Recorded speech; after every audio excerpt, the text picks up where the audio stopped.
नमस्कार प्यारे बच्चों, आप सभी का स्वागत है। भारत के भूगोल का जो एनिमेशन का कोर्स चल रहा है उसका ये लेक्चर नंबर 4 होगा। आज एक नए चैप्टर की शुरुआत करेंगे, भारत के द्वीप समूह, आइलैंड्स ऑफ इंडिया।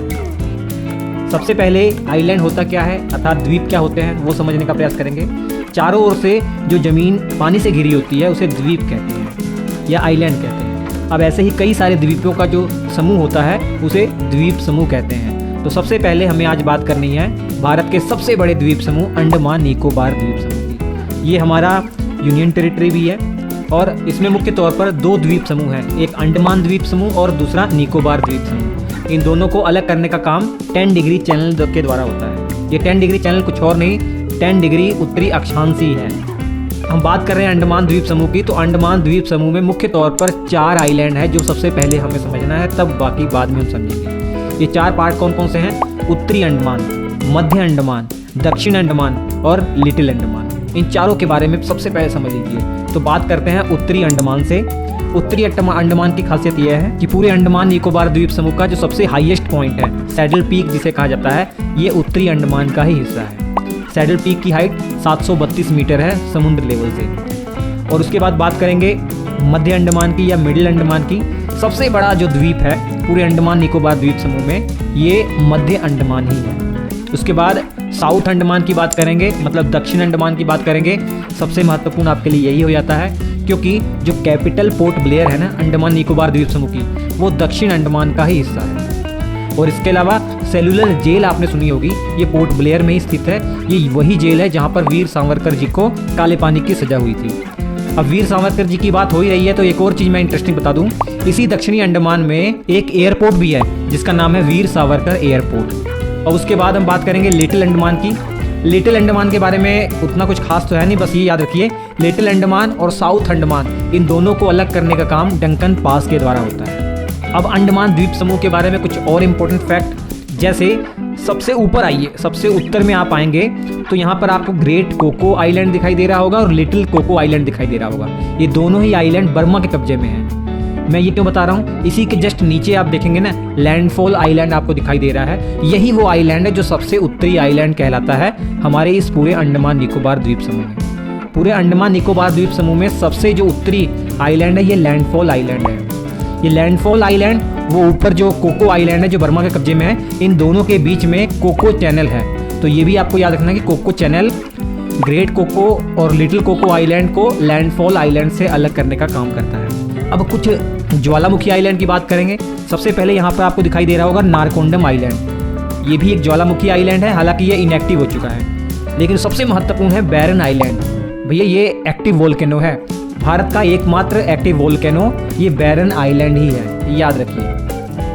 अब निकोबार द्वीप समूह की बात करते हैं। निकोबार द्वीप समूह के मुख्य तौर पर 3 हिस्से हैं, एक कार निकोबार है, लघु निकोबार है, ग्रेट निकोबार है। पढ़ना है हमें ग्रेट निकोबार के बारे में क्योंकि इंदिरा पॉइंट या पिग्मेलियन पॉइंट जो पूरे भारत का सबसे दक्षिणी बिंदु है वो ग्रेट निकोबार का ही हिस्सा है, जिसके अक्षांश आपको मालूम होना चाहिए 6 डिग्री 45 मिनट उत्तरी अक्षांश है। माउंट थुलियर, मेरे प्यारे बच्चों, माउंट थुलियर 642 मीटर इसकी हाइट है और ये निकोबार द्वीप समूह का सबसे हाईएस्ट पॉइंट है। कुछ अन्य इंपॉर्टेंट फैक्ट कंप्लीट अंडमान और निकोबार द्वीप समूह को लेकर हम समझते हैं परीक्षा की दृष्टि से जो इंपॉर्टेंट है। क्षेत्रफल इसका 8250 वर्ग किलोमीटर है। यूनियन टेरिटरी का दर्जा इसको 1 नवंबर 1956 को मिला था। 3 आइलैंड ऐसे हैं जिनका हाल ही में नाम चेंज कर दिया गया है। रॉस आइलैंड, इसका नाम बदलकर नेताजी सुभाष चंद्र बोस कर दिया गया है। नील द्वीप, जिसका नाम शहीद द्वीप कर दिया है। हैवलॉक द्वीप, जिसका नाम चेंज करके स्वराज द्वीप कर दिया है। और इस अंडमान निकोबार द्वीप समूह का जो न्याय अधिकार क्षेत्र आता है ना, कलकत्ता हाई कोर्ट के ही अधीन है। यहाँ आपको ग्रेट चैनल दिखाई दे रहा होगा। इस ग्रेट चैनल का काम है ग्रेट निकोबार को सुमात्रा आइलैंड जो इंडोनेशिया का पार्ट है इससे अलग करता है ये ग्रेट चैनल। अब बात करते हैं दूसरे द्वीप समूह की जो अरब सागर में है, लक्षद्वीप समूह। बहुत इंपॉर्टेंट ये भी है।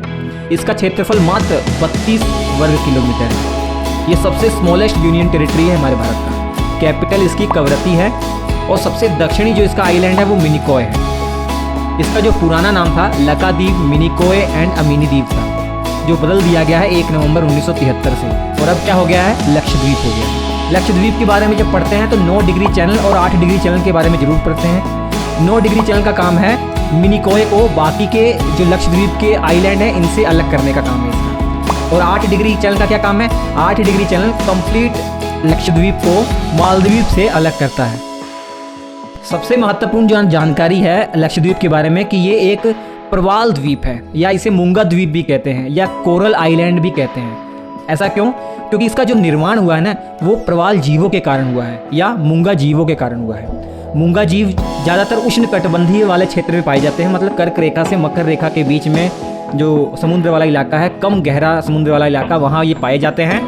इनकी खासियत ये है कि ये करोड़ों की अवस्था में एक साथ पाए जाते हैं। जब ये मर जाते हैं तो इनका जो बॉडी है ना वो एक पत्थर का रूप धारण कर लेता है, कैल्शियम कार्बोनेट चट्टान का रूप धारण कर लेता है। और जो नए मूंगा जीव आते हैं वो इसी कैल्शियम कार्बोनेट चट्टान के ऊपर अपना जीवन निर्वाह करते हैं, सर्वाइव कर जाते हैं। और ऐसे ही करोड़ों सालों तक ये प्रोसेस चलता रहता है। तो परत दर परत ऊपर उठती रहती है और समुद्र के बाहर जब ये कैल्शियम कार्बोनेट चट्टानें आ जाती हैं तो एक आइलैंड का निर्माण हो जाता है।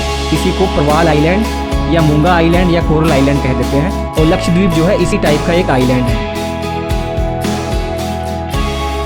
कुछ अन्य आइलैंड की बात करेंगे जो बहुत महत्वपूर्ण है। सबसे पहले बात करते हैं माजुली द्वीप। इसकी खासियत यह है कि ये एक नदी द्वीप है, मतलब नदी के कारण बना है। इस नदी के कारण, ब्रह्मपुत्र नदी के कारण असम के अंदर है ये, और दुनिया का सबसे बड़ा नदी द्वीप है ये।